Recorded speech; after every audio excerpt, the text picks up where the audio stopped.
Colonel Muammar Gaddafi, just 32 years old, the ruler of oil-rich Libya. Gaddafi came to power just 4 years ago when he deposed the aging King Idris. Today at Tripoli airport, he welcomes his friend President Said Barre of Somalia. Both are fanatics, but Gaddafi's coup was bloodless. He has no taste for violence at home. He prefers to export the bloody libation of fanaticism.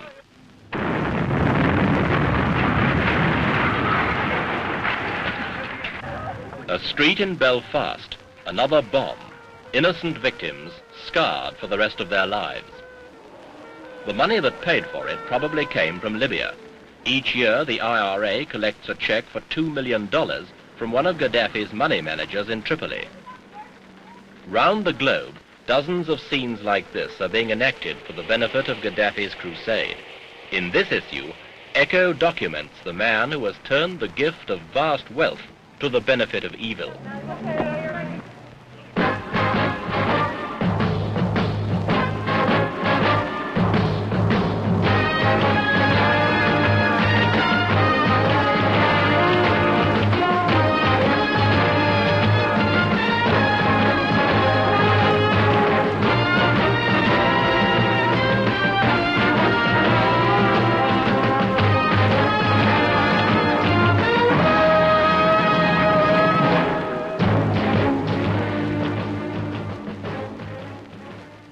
Tripoli, capital of Libya.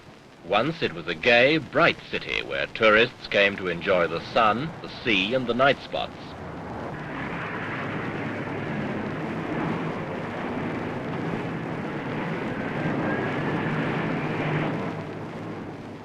But today, Tripoli has lost her smile beneath the dead cloak of Gaddafi's Puritan zeal.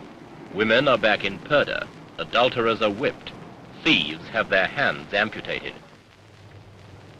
Tripoli has lost 100 years of progress during the last 4.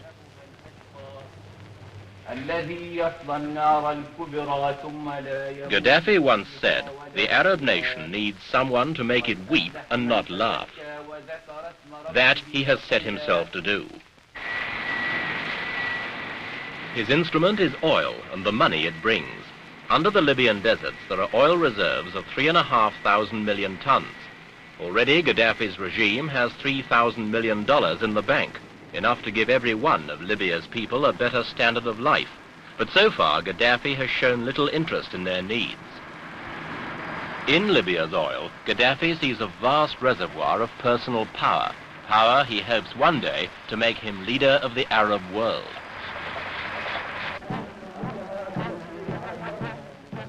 Without oil, Libya would be a backwater. With it, Gaddafi can afford to dream of filling Nasser's empty shoes, to stand between Egypt's Sadat and Syria's Assad.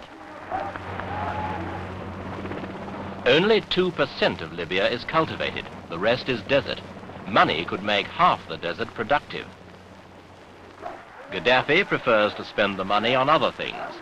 Instead, he gives his people soldiers, guns, and tanks.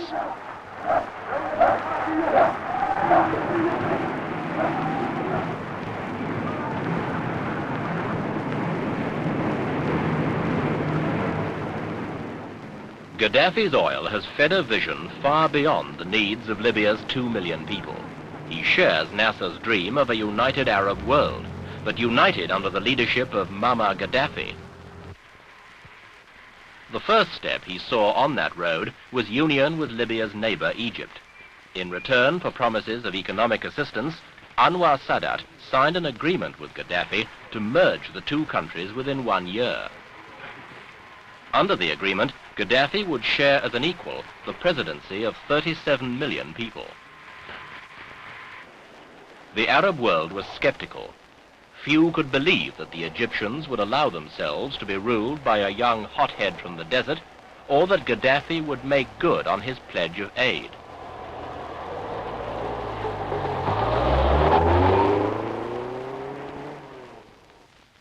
We asked President Gaddafi about these criticisms.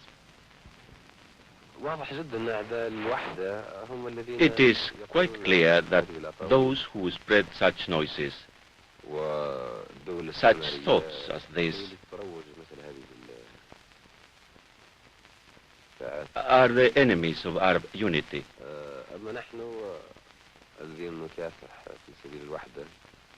And it is mainly imperialist countries who spread this sort of rumor against unity. That's why between brother Arab countries there is no weak and no strong, no wolves to eat the lamb. Perhaps not wolves, but certainly reluctant allies. Sadat was hesitant to embrace Gaddafiism. In July, Gaddafi goaded thousands of Libyans to march on Egypt to pressure Sadat into cooperation.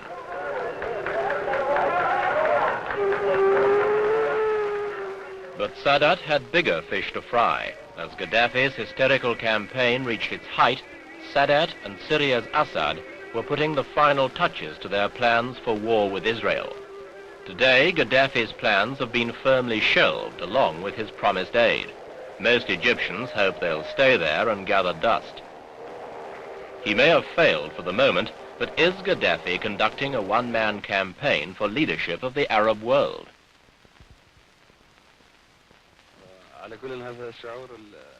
This is the feeling of others. And they have a right to state their attitudes and express their feelings. As for myself, I do not feel this. I feel I am just one of the soldiers of this nation who has a duty to fulfill, and it is quite enough. But Gaddafi has a distorted idea of duty. This man, who must remain anonymous, is a former official of the notorious Black September terrorist group. He risked his life to tell the cameras how Black September got its funds. We get about $85 million in a year. And that is so Libya gives 30, Arabian Saudian give 15, the Qatar and Abu Dhabi and all the states in the Persian Gulf between 10 and 12, and Egyptian not, Syrian also not, and for other private source. And Algeria? Algeria, yes, also 5 million. After the Munich affair,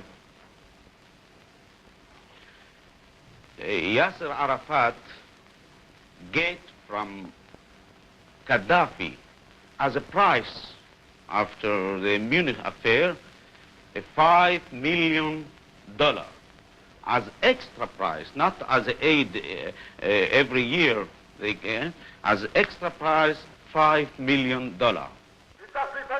For Yasser Arafat's contribution to the 1972 Olympic Games, the cold-blooded slaughter of Israeli athletes, Gaddafi rewarded him with $5 million. Last year, terrorists, revolutionaries and assassins in more than 15 countries received $180 million worth of Libyan oil money to do their grisly work, much of it against governments friendly to Libya. Gaddafi complains that he is misunderstood. To make himself understood, he is turning the Libyan people's oil into blood.